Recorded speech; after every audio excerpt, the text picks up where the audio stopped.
سن کر نبی کی بارگاہ میں 23 برس صحابہ رہے. 23 سال رہے. 23 سال. صدیق نے ایمان کے بعد 22 سال گزارے. علی نے ایمان کے بعد 22.5 سال گزارے. فاروق نے ایمان کے بعد 21 برس گزارے تھے. عثمان نے ایمان کے بعد 21 برس گزارے. طلحہ نے، زبیر نے، سعد بن ابی وقاص نے، عمرو بن عاص نے آقا کے چہرے کو کسی نے نہیں دیکھا. کبھی آقا کے چہرے پہ ٹکتی ہی نہیں تھی. کسی نے نہیں دیکھا. خدا کی قسم ہے، میں نے ایک دفعہ 1 برس تلاش کیا. 1 برس، 1 سال. اور وہ بندہ کہہ رہا ہے کہ الحمدللہ جس کے بارے میں اس کے دشمن بھی اور سارے تانے دے سکتے ہیں، بے علمی کا تانا نہیں دے سکتے. 1 برس میں نے حدیث کی کتابوں میں تلاش کیا، سیرت کی کتابوں کو ڈھونڈا. 1 برس، 1 سال، پورا 1 سال کہ کسی ایک صحابی سے مجھے محمد کا چہرہ نظر آ جائے. کوئی ایک صحابی حضور کا حلیہ بیان کر دے. 1 برس ڈھونڈا، ڈھونڈ کے تھک گیا. سب کو دیکھا تو یہی کہہ رہے تھے کہ آفاق ہا گردیدان، مہرے بتاؤ ورزیدان، بسیار خوب اور دیدان، اما تو چیزیں دی گئی. تیرا چہرے کی کیفیات اور اس کی شکل و صورت کیسے بیان کروں کہ 1 دفعہ دیکھا ہے پھر دیکھنے کی ہمت ہی نہیں ہوئی. کون ہے تو؟ کس نے یارا ہے جو نظر ٹکا کے دیکھے، نگاہوں کو جما کے دیکھے، سر کو اٹھا کے دیکھے؟ کس میں طاقت ہے؟ حسن کا یہ عالم کہ 1 نظر اٹھی پھر ہمیشہ نیچے ہی گری نہیں. اور کہا نظریں جھکا کے چلو، جسم و جان بچا کے چلو. ادب کا ہے. کس نے دیکھا ہے؟ کون ہے جو اس چہرہ کعبہ کو دیکھنے کی جرات کر سکے؟ اور ذرا سننے والی بات ہے، اب ریلویوں کس سے بیان کرتے ہو؟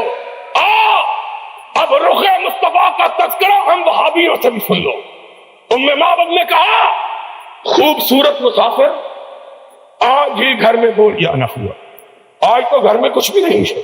میرے آقا کی نظر سدھے خیمہ میں پدی ہوئی بکری پر پڑی، مدتوں سے جس کا دودھ خشک ہو چکا. کہا اماں کھانے کو کچھ نہیں تو اس بڑیا بکری کا دودھ ہی پلا دے. ہائے ہائے. اب 1 ہی دفعہ دیکھا ہے پھر نگاہ اٹھانے کی ہمت نہیں ہے.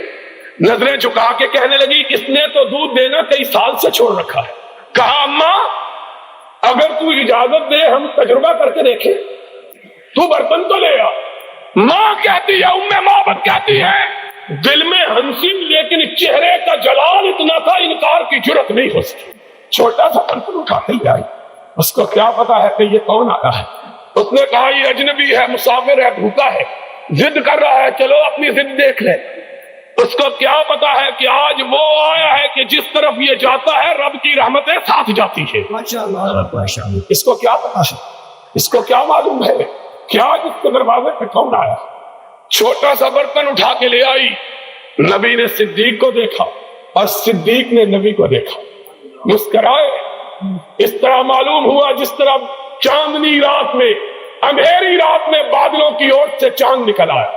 وہ دانت کہ جب مسکراتے تو لوگوں کو آسمان پہ کودنے والی بجلیاں یاد آ جاتی، موتی کی طرح سفید. میرے آقا تیری بات کا کیا کہنا ہے؟ ام معبد چھوٹا سا برتن اٹھا کے لائی. میرے آقا نے مسکرا کے پکڑا. بکری کے نیچے بیٹھے، تھن کو ہاتھ لگایا. معلوم ہوا بکری مدتوں سے اسی مسافر کا انتظار کر رہی تھی. دودھ اس طرح آیا جس طرح ساون کے مہینے میں بادل امٹ کے آتے ہیں. برتن سارے بھر گئے، دودھ ختم ہونے میں نہیں آیا. حضور نے پیا، ابو بکر کو پلایا اور چل نکلے. ام معبد کہنے لگی مسافر میں تجھ کو جانتی تو نہیں ہوں لیکن تو اتنا برکتوں والا ہے کہ میرا جی چاہتا ہے 1 رات میرے گھر میں قیام کر لے. میرا شوہر گیا ہے شکار کے لیے، وہ تیری خدمت کرے گا، میں تیرے لیے ہدیہ پکاؤں گی. اپنے ہاتھ سے میرے چاند سے بیٹے میں تجھ کو کھلاؤں گی، تو نہ جا. اور میرے آقا کی زبان سے نکلا نہیں، عرش والے نے نکلوایا. ما ينطق عن الهوى. کہا میں جانے کے لیے تھوڑا آیا ہوں، میں پھر پلٹ کے آنے والا ہوں. اور جب وہ چلے گئے تو بات جو بتلانی مقصود تھی وہ یہ تھی کہ ابو معبد آئے، گھر میں رونق دیکھی، رحمتوں کو برستا ہوا دیکھا، انوار کی برکھا دیکھی، تجلیات کا می دیکھا. کہا ام معبد کون آیا کون گیا؟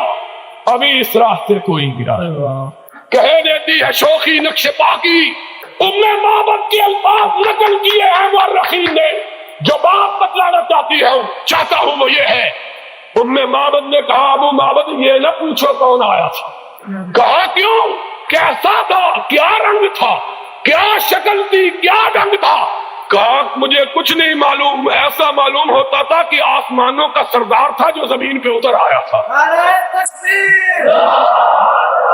مجھ کو کیا معلوم ہے کیسا، وہ تو چاند تھا، وہ تو سورج تھا، وہ تو دمکتا ہوا ستارہ تھا، وہ تو روشن تارا تھا جو لمحے بھر کے لیے ہمارے گھر میں آیا اور کٹیا کو ایسا روشن کر دیا کہ اب جب تک وہ پلٹ کے نہ آئے گا اس کی خوشبو سے کٹیا مہکتی رہے۔